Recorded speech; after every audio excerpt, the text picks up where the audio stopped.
내가 자서전을 써야겠다고 생각한 목적은 딱 두 가지였다. 하나는 내가 어떤 환경에서 어떻게 지금의 위치까지 올라올 수 있었는지에 대한 실제 경험을 나누고 싶은 마음이 있었다.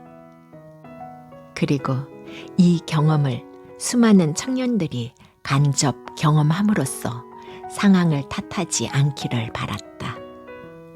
물론 타이밍에 맞게 주어진 상황, 운도 있었겠지만 나는 누구나 인정할 만큼 열정적으로 노력했다. 가난은 결코 퇴치할 수 없는 흉물이 아니다. 오히려 결핍을 성장의 원동력으로 삼고 잘 가꾸어 나간다면 훨씬 윤택하고 아름다운 삶을 이룩할 수 있을 것이라 단언한다. 후세가 내 이야기를 듣고 자신감과 효능감을 얻기를 바랐다. 두 번째 이유는 나눔의 가치를 더 많은 이에게 전하기 위함이다. 안녕하세요, 사랑님들. 오늘 소개할 책은 100억 기부 신화의 주인공 김동구 작가님의 성공의 씨앗을 내 안에 심어라입니다. 6.25 전쟁의 참혹했던 상황 속에서 유년 시절을 보내고 무역으로 크게 성공한 후 100억 기부의 신화를 이루기까지의 경험담을 이 책에서 진솔하게 소개하고 있습니다. 그럼 성공의 씨앗을 내 안에 심어라의 작가가 전하는 성공의 법칙과 나눔의 사랑 속으로 우리 같이 들어가 보실까요?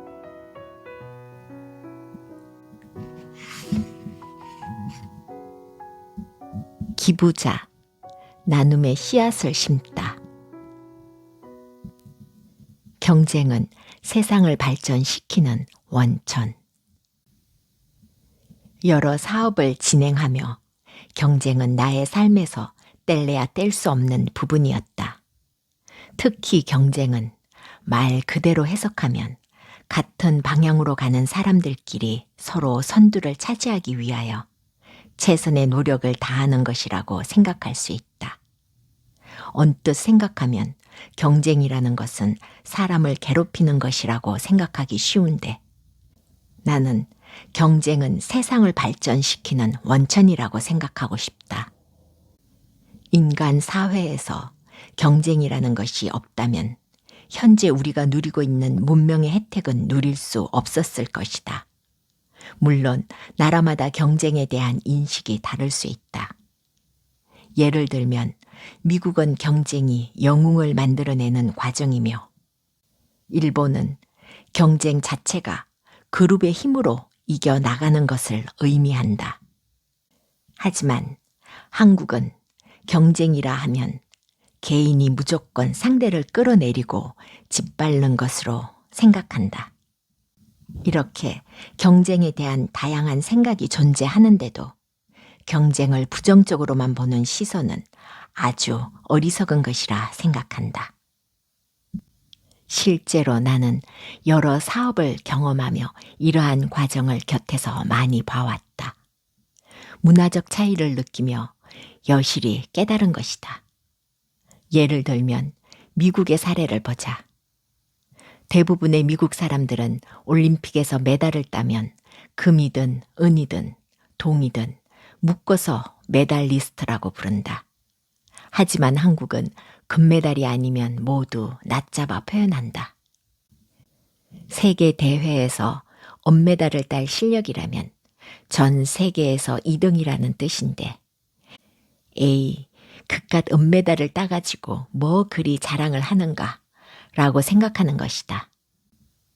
과연 왜 그럴까 깊이 생각해보니 경쟁자를 모두 제치지 못했으니 경쟁에서 이긴 것이 아니라고 생각해서 그런 것 같다. 다시 말해, 한국에서 경쟁이라는 것에 대한 생각은 상대방을 완전히 제거해야만 되는 것으로 믿고 있는 것만 같다. 그렇지만 은메달이 없으면 금메달도 없다. 경쟁자가 있으므로 1등은 더욱 좋은 성적을 낼 수 있다. 100m 경주를 할 때 1등하는 사람이 뒤에 바짝 뒤쫓아오는 2등, 3등 덕분에 더 좋은 성적을 낼 수 있지 않은가. 경쟁자 덕분에 최선을 다하여 그 자리를 빼앗기지 않으려 안간 힘을 다 써서 달릴 수 있는 것이다. 이 원리는 사업이나 학생이나 기술자나 심지어 농사를 짓는 사람들에게도 똑같이 적용된다. 내가 직접 경험한 이치이기도 하다. 만일 같은 시장 안에서 경쟁자를 죽일 듯이 묘하고 싹을 잘라 버린다면 과연 그 행복이 지속될 수 있을까? 같은 시장 안에서 경쟁자를 제치면 내가 모든 수익을 다 얻을 수 있겠다고 착각하지만 실제로는 그렇지 않다. 시장 자체의 규모가 줄어들어 독점하게 된 본인 또한 이익이 오래 유지될 수 없다는 것을 나는 오랜 경험을 통해 알고 있었다. 앞서 갑자기 얻은 수익을 사업을 하는 이들과 공평하게 함께 나누었던 일화가 있을 것이다. 홀로 그 수익을 다 가져가도 괜찮았을 테지만 나는 건강한 거래와 사업을 지속해 나가고 싶었다. 결국 그들은 나를 믿고 또 다른 거래를 약속했다. 그렇다면 사업의 기준을 어디에 두어야 할까? 어떻게 해서든지 소비자들이 만족하고 즐거워하는 데 두어야 한다. 일 자체에 흥미를 느껴 누가 시키지 않아도 하려는 의지를 가져야 한다. 괜한 경쟁자에게 시선과 힘을 뺏기는 것보다 내가 가진 원재료에 집중하고 소비자의 욕구를 충족시키는 것에 집중하면 자연히 내가 할 수 있는 것 중 가장 잘하는 것에 도달하게 된다. 내게는 그 아이템이 바로 프레임이었다. 단연간의 경험을 바탕으로 쌓아온 노하우, 꾸준히 넓혀온 사람들과의 관계와 아이템 자체의 경쟁력, 끊임없는 연구를 통해 안주하지 않고 발전시켜 나갈 수 있었다. 만일 경쟁자를 시장 내에서 모두 없애겠다는 생각을 했다면 내게도 결국 이득이 되지 않았을 것이다. 결국 나는 적당한 경쟁은 내가 도태되지 않게 할 뿐더러 기분 좋은 자극이 되어준다고 확신한다. 나를 위해서도 또 사회를 위해서도 경쟁은 필수적인 것이다. 주위를 둘러보면 무역 사업을 꿈꾸는 친구들이 종종 보인다. 하지만 현재는 과거와는 또 시장이 다르다. 순수한 무역으로 돈 벌 때가 지난 것이다. 늘 새로운 상품을 개발하고 신박한 판매 방법을 찾아내지 않으면 돈을 벌기가 무척 어렵다. 바뀐 환경에 빠르게 적응하고 틈새 시장을 찾는 게 중요하다. 가진 것 하나 없던 내가 기회의 땅, 미국에 와서 사업가로 인정받기까지, 세계 정상과 어깨를 나란히 하기까지 물론 우여곡절도 있었다. 그러나 인조 가발, 장어, 버섯, 프레임 등 내게는 때에 맞춰 틈새를 발견할 수 있는 안목이 있었고 주변에서 기회를 주는 귀한 인연들이 있었다. 때에 맞춰 내게 찾아와 준 모든 것들에 깊은 감사를 느낀다. 덕분에 나는 기회의 땅, 미국에서 사업가로서 입지를 다질 수 있었고 더 많은 이들에게 나눔을 베풀 수 있었다.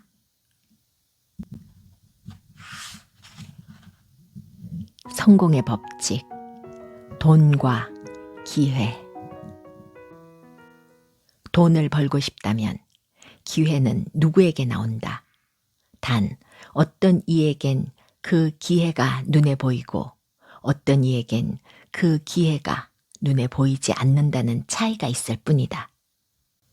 개통한 지 얼마 되지 않은 경부고속도로를 달릴 때 양쪽에 창가를 내다보니 시야에 들어오는 모든 것이 돈으로 보인 적이 있다. 내 손에 닿는 모든 것들을 주어 모으기만 하면 될 것만 같았다. 현실은 팔이 짧아 닿지 않으니 실제로 그것들을 내 것으로 다 취하지 못할 것 같았다. 볏짚 논두렁의 쑥, 여기저기 자란 비름나물, 초가집 담장 뒤에 언덕이나 물을 대지 않은 논에는 냉이와 달래, 쑥, 곤드레 나물 등이 있었다. 모르는 사람에게는 이것이 모두 잡초에 불과하지만 나물인 것을 알고 노력과 정성을 들여 캐고 거두면 돈이 된다. 기회가 눈에 보이면 주저하지 말고 당장 잡아야 한다. 기회는 누구에게나 오지만 모든 사람이 잡는 것은 아니다. 눈을 크게 뜨고 기회를 잡는 자의 몫일 뿐이다. 기회를 성공의 씨앗으로 만들기 위해선 다음 사항을 명심해야 한다. 내가 절대 양보할 수 없는 목표를 설정해야 한다. 어떤 어려움에 직면하더라도 포기하지 않을 목표가 있어야 한다. 내 주머니를 채우는 일에 신경 쓰지 말고 어떻게 남을 더 편하게 그리고 행복하게 해줄 수 있을까에 모든 노력을 해야 한다. 목표는 항상 내 능력의 120% 높이로 정해야 한다. 그리고 1차 목표가 80% 달성되면 다음 목표를 정하되 새로운 120%로 설정해야 한다. 시간을 최대한 늘려서 써야 한다. 오늘 일을 내일로 미루지 말고 내일 일을 오늘 당겨서 해야 한다. 그러면 내가 살아있는 기간을 연장하는 것과 같은 결과를 얻게 될 수 있다. 정직하게 큰 길을 가야 한다. 사이길이 빠른 것 같아도 곧고 넓은 길을 가야 항상 빠르게 목표에 도달할 수 있다. 실패를 두려워하지 말아야 한다. 실패가 성공의 걸음이 됨을 마음속에 깊이 간직해야 한다. 그렇다고 일부러 실패를 하라는 건 절대 아니다. 단지 실패도 성공을 하는 과정 가운데 하나임을 알면 된다. 이처럼 세상을 나의 그릇에 담으려 하지 말고 내가 세상의 그릇에 담기도록 해야 한다. 위에서 설명한 나의 태도는 모두 실제 경험에서 우러나온 조언이다. 나 역시 수출 사업을 해오며 부단히 많은 실패와 도전을 반복해왔다. 하지만 신조로 삼았던 기본적인 태도가 있었기에 중심을 잃지 않고 앞으로 나갈 수 있었다. 만일 내가 빠르게 돈을 버는 방법만 궁리했다면 오히려 큰 부를 쌓을 수 없었을 것이다. 근면 성실하게 시간을 최대한 늘려 쓰고 정직하게 기회를 찾아다녔기에 극심한 빈곤과 허기에서 탈출할 수 있었다. 이에 50대 후반이 되어서는 다소 여유가 생기기 시작하였고 60대 초반이 되어서는 나의 남은 시간과 재산을 이웃을 돕고 사회를 건설하는 데 쓸 수 있었다. 누구에게나 돈을 벌 수 있는 기회는 주어지니 정직하게 큰 길을 걸어갈 것을 추천한다. 성공 법칙. 시간과 목표 관리는 금이다. 누구에게나 시간은 공평하게 주어진다. 하지만 같은 자원이라도 역시 늘려 쓰는 방법이 있으니 다음의 법칙을 기억하면 된다. 과거는 뒤돌아보지 말고 참고로 삼아야 한다. 현재는 나의 목적을 실천하는 행동 기간이다. 미래는 필연적으로 돌아올 현재며 내가 하는 일의 생산성을 극대화하기 위해 미래를 더 멀리 보아야 한다. 아무도 미래를 미리 보고 갈 수는 없지만 미래의 목표가 뚜렷하면 어느 정도는 예측이 가능하다. 동시에 그 예측의 정확도를 극대화하기 위해서는 오늘 일을 내일로 미루지 말고 내일 일을 오늘로 당기는 것을 습관화해야 한다. 시간을 효율적으로 쓰는 것이 가능할 것이다. 또한 목표 관리 역시 성공을 위한 기본 자세다. 시작을 했으면 목적지까지 가야 한다. 도중에 많은 장애물이 나올 수 있지만 이것을 그저 목적지까지 안전하게 도착시키기 위한 방향 표지판 정도로 생각하면 좋다. 그렇다면 목표는 어떻게 세워야 할까? 매일의 우선순위 계획을 2-3가지 정도 세워둔다. 날마다 이것에 대한 피드백 및 성과 측정을 스스로 하며 체크한다. 한 달 단위, 더 나아가 1년간의 장기 계획을 세워둔다. 단기 목표를 세운 뒤 하루씩 달성해 가는 것을 우선해야 한다. 작은 성공이 계속되면 우리는 자연스레 나 스스로 무언가를 할 수 있다는 자아 효능감을 갖게 된다. 그 뒤 굵직한 장기 목표를 세워 발전적인 형태로 삶을 만들어 나가는 것을 목표로 삼아야 한다. 나 역시 수출 사업을 하며 시간 관리가 생명이었기 때문에 분 단위, 시간 단위로 쪼개어 철저한 계획을 세웠다. 특히 나는 평소 모든 계획을 120%로 잡는다. 만일 8시간을 해야 끝나는 일이면 2시간을 더해 10시간을 일해왔다. 마감 시간도 당겨 잡는 편이다. 그러면 생산 속도도 자연스레 빨라지고 중간에 실수가 생겨도 결코 마감 기한을 넘기지 않을 수 있다. 거래처와의 약속 기한을 맞추기 위해 여러 국가를 동분서주했고 최고의 품질을 제공하기 위해 여러 업체와의 비교 분석을 진행했다. 시장의 섭리는 당연했다. 내가 안주하는 동안 새로운 경쟁자는 또 등장할 것이기 때문이다. 하나의 목표가 달성된다고 해도 또 다른 단기, 장기 목표를 세워나갔기에 흔들리지 않고 꾸준히 성장할 수 있었다. 매사 고국에 대한 마음, 직무에 정진하는 마음을 잊지 않으려 노력했다. 동시에 긍정적인 결과가 자연스레 따라왔다. 1987년 수출의 날, 당시 대통령으로부터 표창장을 받았고 이후 내가 하는 일에 대한 믿음과 자부심이 더욱 커졌다.